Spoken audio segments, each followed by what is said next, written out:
All right, welcome into Extra Time. Problem is, I haven't got the questions, so am I going to run together or are you going to run? I'll go, because I have a feeling we'll have another question from K. Murray's number one. I saw that on the YouTube. But oh, goodness me. Do you have any questions here? Yeah. You have no questions? Oh, no.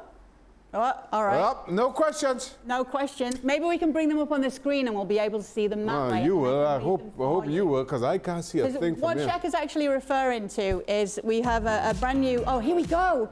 All right. Ezio says, Jan, you have one game to save the world. I'll go for the questions while you read the questions. You have to pick one striker at their peak. Gerd Muller, Ronaldo Nazario, Marco van Basten or Samuel Eto'o, just for one game. One game only go, Miss Murray. to save the world, to save Titanic, to save everything. Then you will get in Gerd Muller. Gerd Muller still, Robert Lewandowski beat him, his record last season. But Gerd Muller was the ultimate goal getter and he would get a goal for you. Sounds like an Escape to Victory remake. I like that question. Who would you go for? Huh? Who would you go for of these players that you can see on the... I'm going for Samuel Eto'o. Yeah. What about you, Robbo? Well, the original Ronaldo, he's on the list, isn't he? My eyes aren't that good to see that he's on the list. Letter up there or that. Yeah, the original Ronaldo, I'd always go with him. What a player he was. I'm going original Ronaldo. Yes, he got a bit big in his later years, but what a great player. I can't see so clearly from here. I'm going to go for Marco van Basten. I'm going original Ronaldo, Chimman. All right. Tough choice. Sergio Coentrao says, Kay, you never choose my questions, but I'll keep trying. Just to let you know, I don't choose the questions. Yes, she does. I don't. Yes, she does. But here is your question today, Miguel Gutierrez. Okay, you never choose my questions, but I'll keep trying. Question for Shaka. How good can Vinicius become if he continues at this rate? I think Vinicius, and they addressed this on the show yesterday, and I totally agree. I think he can be as good as Eden Hazard was at his peak. If he continues, the big complaint with Vinicius up to this point was end product finishing. No question about him with the ball at his feet. No question about him taking players on one-on-one. I think potentially, again, can be as good as Hazard there. If his finishing continues to improve as it has done this season, I don't see why he doesn't emulate what we saw from Eden Hazard in his Chelsea peak years. Yeah, maybe some more socially distanced goal celebrations. Oh, let him jump in the crowd. It was nice to see, though, wasn't it? Everybody crowds are back. How good must it be? I understand, Vinicius. I understood it too. Don't worry, Vinny Jr. All right, Marcus says, Jan, do you think it's possible that either Mbappe or Haaland can make an interest for Manchester United to create a chance of playing with their idol, Cristiano Ronaldo? So could they have their heads turned by Manchester United to play with Cristiano? Well, it depends where they are in their career. I think we're starting with Erling Haaland. I think his next choice, yes, money will be important as is for every player, but it's all about titles. So I think to Manchester United being a real alternative for both Mbappe and Erling Haaland, they have to show this year that they can challenge for the silverware. They won't go to any club that will just be playing along and be in the third or fourth going into the Champions League. Mbappe is a world champion. He will go somewhere when he can get titles. It's interesting, isn't it? Because if Mbappe was reported to not be that bothered about Lionel Messi coming to PSG, why go? Let me ask Jan this. If Erling Haaland goes to a United, and let's say United don't win the league or Champions League this season, would he or would his team, and including his dad, insist, if they were to go to United, insist on a release clause again? Because that, of course, was the stumbling block a few years ago. Is that a possibility, you think? Is that the kind of thing they're looking for this time around?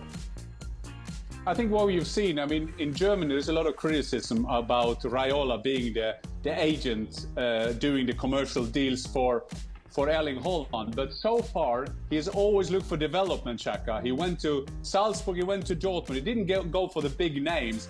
What he's doing in the next move is harder to say, because then he's 22. He has proven himself in the Champions League. He's proven himself in the Bundesliga. Where will he go then? I think that he will then go, yes, He needs a manager that believes in him. Check. Ole Gunnar Solskjaer is the Manchester United manager. But remember, he said no to Manchester United when he went to Dortmund. So that's what I'm saying, that they need to be a top team where he can have the prospect of winning the Premier League title. He will end up in England at some stage. He's born there. His dad played football there. But we'll see how many stops there will be before he ends up there. Okay, one for you, Robbo, from Divianch, who says, how bad does Max Allegri's decision of turning down Real Madrid in favour of a return to Juventus look? It doesn't look a particularly good one at the moment, does it, for Max Allegri? He had a long time out of football. He didn't want to take anything else on. He was picking and choosing which job he wanted to go to. He went back to Juventus thinking that he was going to turn them around. He might still turn them around, but it's going to be a very difficult job. I think some of their players are ageing. I don't think there's a great atmosphere around the camp. He's got to get it right fairly soon. If he doesn't get it right fairly soon, he could be on his way, a little bit like Andrea Pirlo did last year. All right, we've got another one for you, actually, Robbo. Robbo, how terrific has Frenkie de Jong been for Barcelona? Not only that he makes runs into the box, he takes on players, runs with the ball, works hard defensively, and creates from midfield. Yes, I would say he is the all-round midfield player, but when I've seen him play so far for Barcelona, yes, he's had good games, but I still think there's another 15% left in his game. I still think he can be more dynamic. When I saw him play for Ajax, when I see him play for the Dutch national team, he actually goes past people a little bit more. He makes more forward runs. He's a bit more dynamic. When I've seen him play for Barcelona this season, yes, he's played well, but quite often he's gone square with his passing. He hasn't sort of driven forward. He wants to show how composed he is. At times, you have to be more dynamic, and that's what I'd like to see from Frenkie de Jong. Just another 10-15%. All right, I'll get all of you on this one. I'll start with you, Jan. Out of all the young players making their move to the Premier League this year, which are you most excited for? Trincao has impressed me a lot so far at Wolves. But it's a tough one. I can't see even. I can hear you, and I can't see the last line on the Twitter. All right. So well, they're impressed by Trincao, but which young player that's gone to the Premier League are you looking forward to seeing more of this season? I want to see more of. And then I will take. Jadon Sancho's going to say, isn't it? Of course, yeah. But I've always praised him, Kay, and that's why I also had to stand there when he's playing bad, because he hasn't arrived yet at Manchester United. And I hope that the Cristiano Ronaldo signing will help him going in there. But there's a lot of great young players, and I have to say one who we think it's getting older. Alexander Trent-Arnold by Liverpool, fantastic player to watch, and I will. That's the one who excites me most.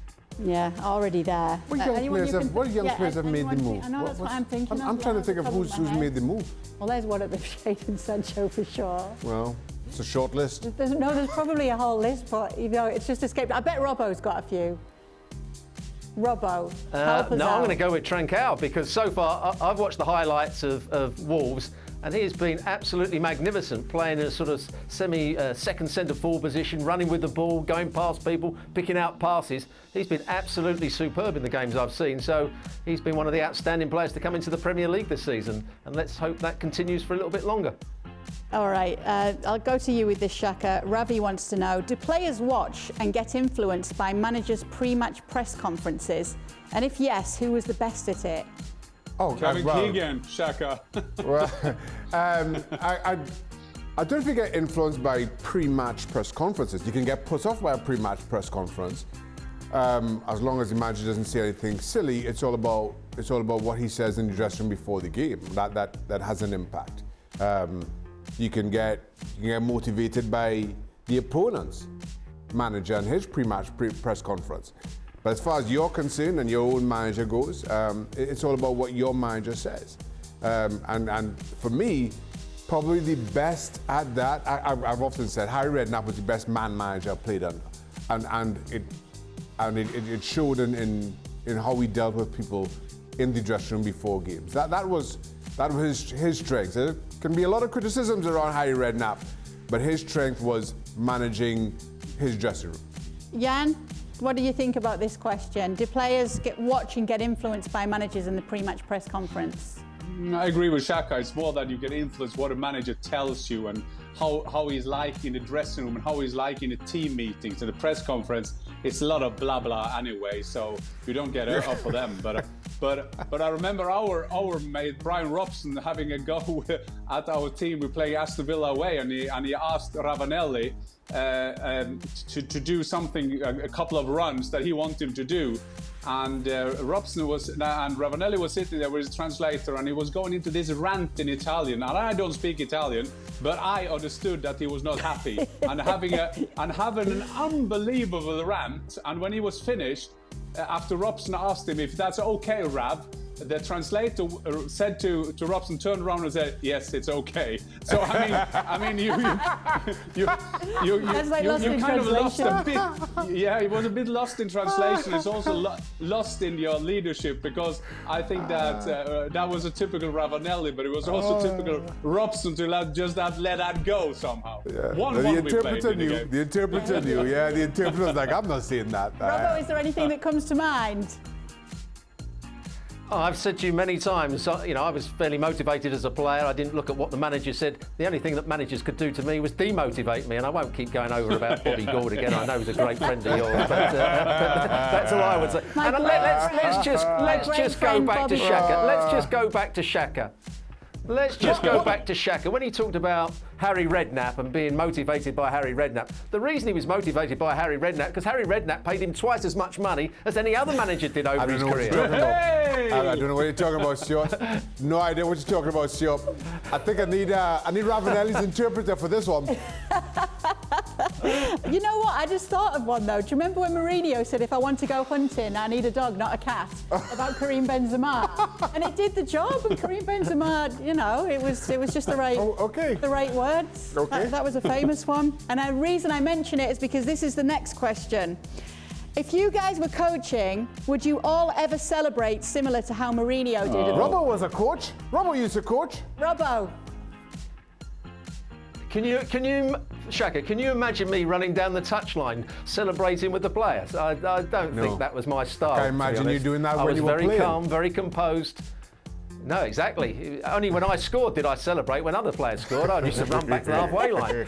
So yeah, you're not going to get me doing that as a coach or a manager. So yeah, not my style, I don't think. I'm the same. I'm cool, calm, and composed. Jan, on the other hand. Jan, you were a coach. Are we going to get a little knee slide or a run down the sideline off you? Jan could go anywhere. Exactly, Shaka. I have to be honest. I would have done everything. When I was a player, I ended up doing the airplane. But before I found that one after celebration, I did all the silly stuff. I did a Lee Sharp Elvis one. I did everything. I would be the most stupid, embarrassing coach ever when my team scored. I like it. A bit of Ted Lasso there.